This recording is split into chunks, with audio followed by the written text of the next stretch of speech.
તો જોઈ શકો છો ધૂહો થાય છે આપણે મધ ગણેશ અને મધ ઉડાડવાની પ્રોસેસ ચાલુ છે.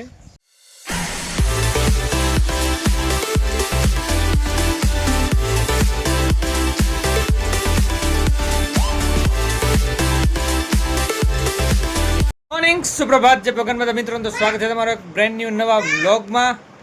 જોઈ શકો છો છોકરા રેડી થાય છે રહ્યા અને ઓલમોસ્ટ થઈ પણ ગયા છે. આયુષ તો હજી રેડી થાય છે. આયુષ તો હંમેશા લેટ જ હોય છે, તો આજ થોડોક ઉઠવામાં પણ મોડો થઈ ગયો અને છોકરાને રેડી કરવા કેટલો મુશ્કેલ હોય છે એ હંસાને પૂછી જુઓ. બોલો.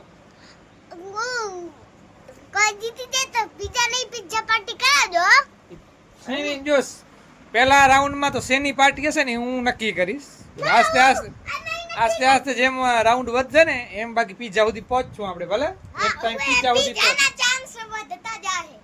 પીઝાના ચાન્સ વધતા જાય જેમ જેમ તમે રાઉન્ડ પાર કરશો ને એમ. ઓકે, આપણે એક વ્લોગિંગ નો ચેલેન્જ રાખવાનું છે આયુષ, અયાન અને શ્રેયાંશ વચ્ચે.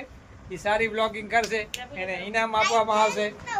એ પ્રોપર વ્લોગિંગ કરશે, બધું એક્સપ્લેન કરશે કે આમ છે ઉ છે તે છે માણસો, મતલબ કે આયા દાદા શું કરે છે રહ્યા, મમ્મી પપ્પા શું કરે છે રહ્યા, બારે શું ચાલે છે, શું કેવી વસ્તુ શું ચાલે છે રહ્યો, કેવો માહોલ છે, કેવો વાતાવરણ છે, એ બધું જે વ્યવસ્થિત રીતે એક્સપ્લેન કરશે ને એને ઇનામ મળશે. ઓકે,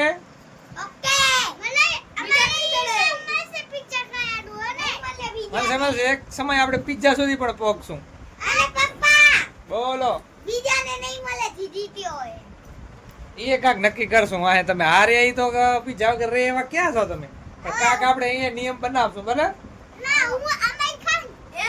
એટલે જ શ્રેયાસ તો મોર થી ગયા અમે ખાસી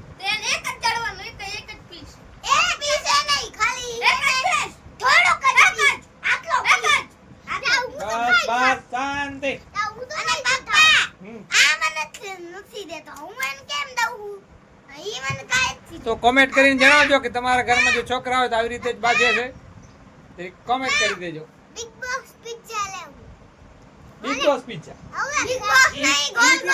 એ પિઝા કેવા આવે? બિગ બોસ પિઝા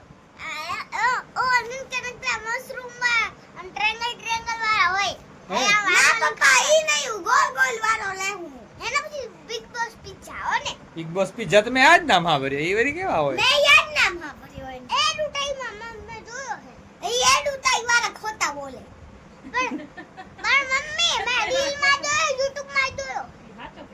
હશે આ શ્રેયાંશ કે તો હશે તો ખરો જ. ચાલો ત્યારે બને રહેજો આજના બ્લોગમાં કન્ટિન્યુ. ચાલો ત્યારે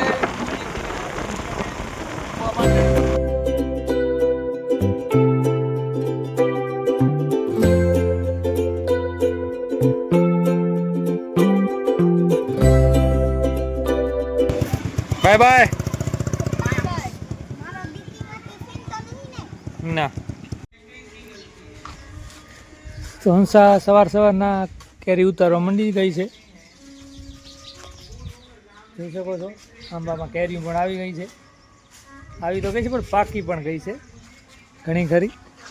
હવે હંસા પાકી કેરી ખેરે છે રહી. મધ પણ બેઠી છે. જોઈ શકો છો કેરી. અમને પણ શોખ લાગી ગયો કેરી ઉતારવાનો.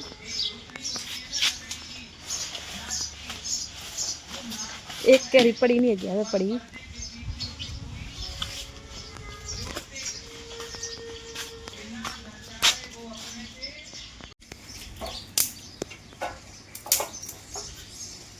બાપા પણ બેસી ગયા છે કેરી ખાવા માટે. પાકી કેરી ઉતરી હતી તો એ પણ બેસી ગયા કેરી ખાવા માટે. અહીંયા મધને ઉડાડવા માટેની કામગીરી ચાલુ છે અહીંયા. તો જોઈ શકો છો ધૂહો થાય છે આપણે મધ ગણેશ અને મધ ઉડાડવાની પ્રોસેસ ચાલુ છે.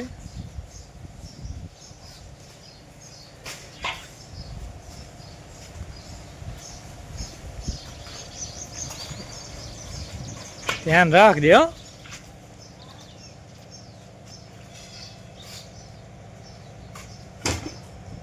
ચાલો ત્યારે 10:30 થયા છે ને થઈ ગયા છીએ રેડી. આપણે જવાનું છે બજારમાં બકાલો લેવા. મહેમાન આવે છે મારા કાકા કાકી, તો ચાલો જલ્દીથી બકાલો લઈ આવી. તો ચાલો જલ્દીથી આપણે એક્ટિવા બહાર કાઢી લઈએ, કેમ કે લેટ થાય છે બહુ.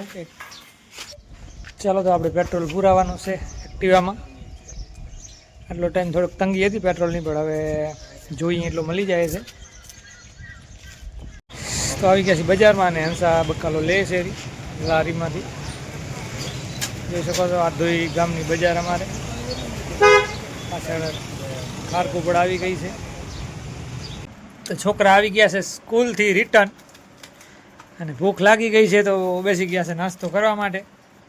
ને અમારે આ શ્રેયાંશભાઈ તો બૂટ ખોઈ આવ્યા છે.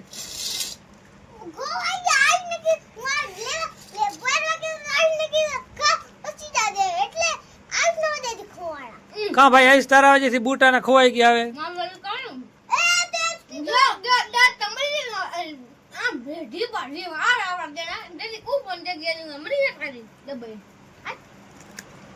તો બૂટ નું શું કરશું? બૂટ કાલે મળી જશે. બોલો. હું તો જાતો રહું તો મને મળી જાય. એક છો વિદ્યાર્થી સાયકલે ભૂલી ગયો તો નહીં? મારી ક્લાસમાં છે પાછો. તો હાલીને ભાગ ગયો, સાયકલ લઈને હાલીને ગયો ઘરે. જો તો મહેમાન આવ્યા છે અમારા ઘરે, હજી આવવાના છે. આપણે ઘરે મહેમાન આવ્યા છે ને, અને હજી આવવાના છે. અને હવે એના આયા દાદા આવવાના છે. અને મારા ફૂઈ ને ફૂઈની છોકરી એ આવ્યા છે. હા રોહી નહીં, ફૂઈ હુમી અને એની છોકરી મીનાબેન. તો અમારે નહીં ખબર પડતી. કાંઈ નહીં ખબર નહીં પડતી, ઓળખતા નહીં. હા હા ના હવે જો આવી ગયો. હા શું મેં કહું હું કર્યો આમ કર્યો અને આવું સીધો કર્યો ને આમાં નાખી દીધો અને પછી આને આમ કરી દીધો. થઈ ગયો ને બેડ બંધ થઈ ગયો. કાઈ નહીં. તો બપોરનો 1:30 વાગી ગયો છે ને મહેમાન આવી ગયા છે અમારા ઘરે. મારા કાકા કાકી ને ફૂઈની છોકરી અમારે તો જમવા બેઠા છે.